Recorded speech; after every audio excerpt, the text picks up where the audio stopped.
Hey guys, this is Justin. Hello and welcome to another video. Sorry my voice sounds a little weird today. For more information about that, you can check Twitter. Should be back to normal relatively soon. But I wasn't planning on uploading today because of my voice, but there's been a conversation that sort of lit the internet ablaze, which I think is worthy discussing, just to maybe bring my opinion to and maybe try to look at things from a fair perspective. And I'm just going to throw some gameplay up. I'm not feeling good. I don't really feel like editing this. You can watch that. So this comes from Marcia Lucas, who was the ex-wife of George Lucas and is well known for playing a big role in the editing of the Star Wars original trilogy. Seems like she helped to refine George Lucas's vision, and the reason why her name has popped up recently is because a quote from hers regarding the Star Wars sequel trilogy has been brought up and discussed on Twitter, as first identified by user JediScum83. The book this excerpt comes from a new book by J.W. Rinzler. Now, you guys might remember that J.W. Rinzler recently passed away after a devastating bout with cancer. He was well known for making these non-fictional books in the Star Wars universe. Definitely a bit of a Star Wars historian and a very good writer. So if you enjoy this excerpt, I highly recommend you purchase the book. I'll put a link to that down below, and I am going to do so as well since I'm using it for today's video. So I'm just going to go ahead and read the entire quote as it exists, and then we'll talk about it later. I like Kathleen Kennedy she's referring to. I always liked her, says Marcia Lucas. She was full of beans. She was really smart and really bright. Really wonderful woman. And I liked her husband, Frank. I liked them a lot. Now that she's running Lucasfilm and making movies, it seems to me that Kathleen Kennedy and J.J. Abrams don't have a clue about Star Wars. They don't get it. And J.J. Abrams is writing these stories. When I saw that movie where they kill Han Solo, I was furious. I was furious when they killed Han Solo. Absolutely positively, there was no rhyme or reason to it. I thought, you don't get the Jedi story. You don't get the magic of Star Wars. You're getting rid of Han Solo. And then at the end of the last one, The Last Jedi, they have Luke disintegrate. They killed Han Solo, they killed Luke Skywalker, and they don't have Princess Leia anymore. And they're spitting out movies every year. And they think it's important to appeal to a women's audience, so now their main character is this female who's supposed to have Jedi powers,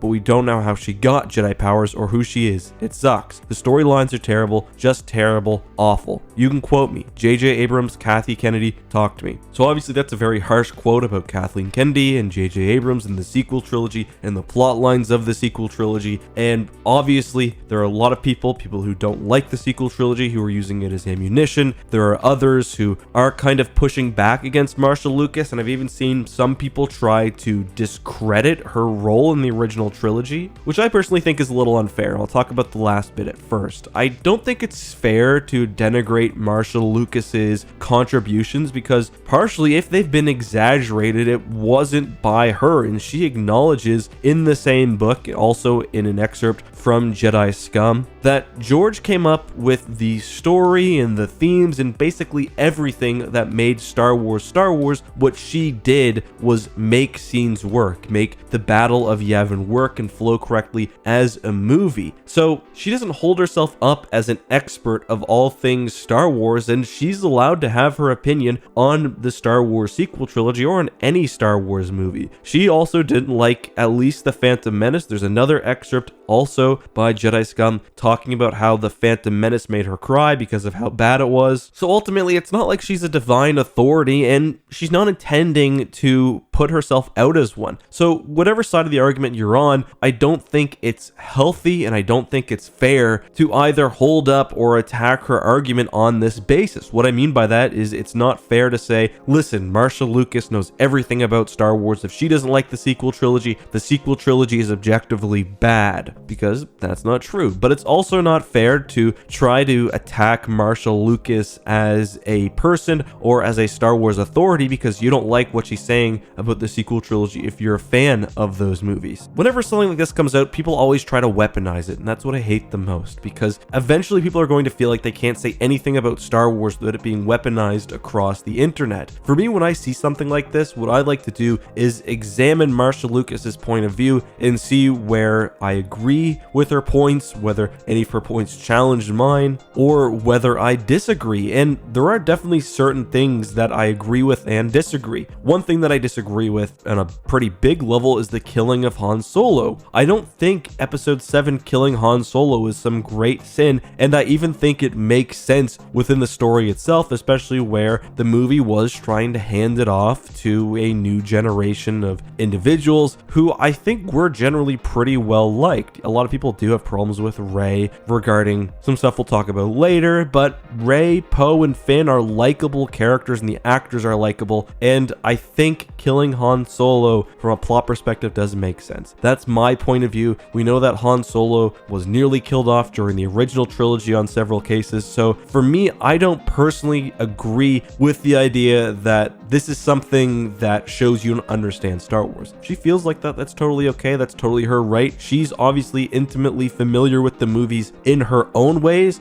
but me as a Star Wars fan, that's not something that felt wrong. I also don't think the main problem that people have with Rey is that they're trying to appeal to a woman's audience. That's certainly not the problem I have with the character. I think the fact that she's female and the fact that she has those Jedi powers that may not be as explained as some people would like are two completely different qualities of the character. Now, yes, of course, there will always be a vocal minority of people online who won't like the character because she's a woman, but speaking for myself at least, I actually like the character. I don't think the lack of training is really a huge thing, but the female aspect, I don't know, and I never saw the failure to explain her training as some sort of appeal to a woman's audience. Again, this is all subjective though. Where I do agree with her though is when it comes to losing the main trio. That was a mistake. Now, Carrie Fisher did die as the production in episode 8 was well underway. She died in December of 2016. Filming ended, I believe, in February of 2017, so they were probably pretty locked into the script. So I think it's a bit unfair of a criticism because no one predicted that she was going to die, and even with Luke and Han gone, there still would have been one member of the original trilogy for the finale, and each character sort of would have had their own movie as well.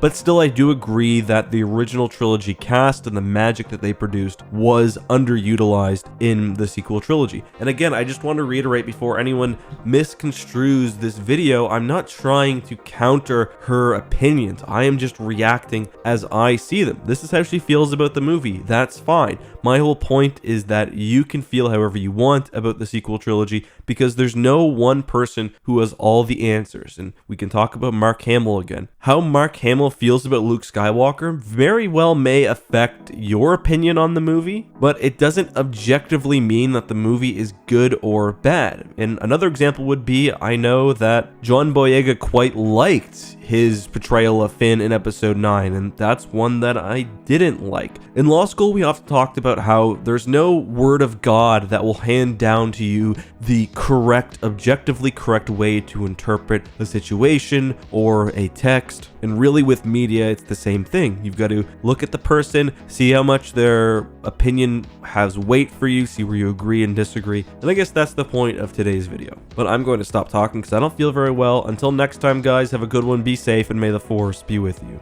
I also want to remind everyone too, and I'm just recording this at the end because I remembered it, there's always been talk of George Lucas really hating Mara Jade or disliking aspects of the Star Wars Legends Expanded Universe, and that never mattered to me either, so just something to think about as I end this video. Anyway, let's go back to ending it.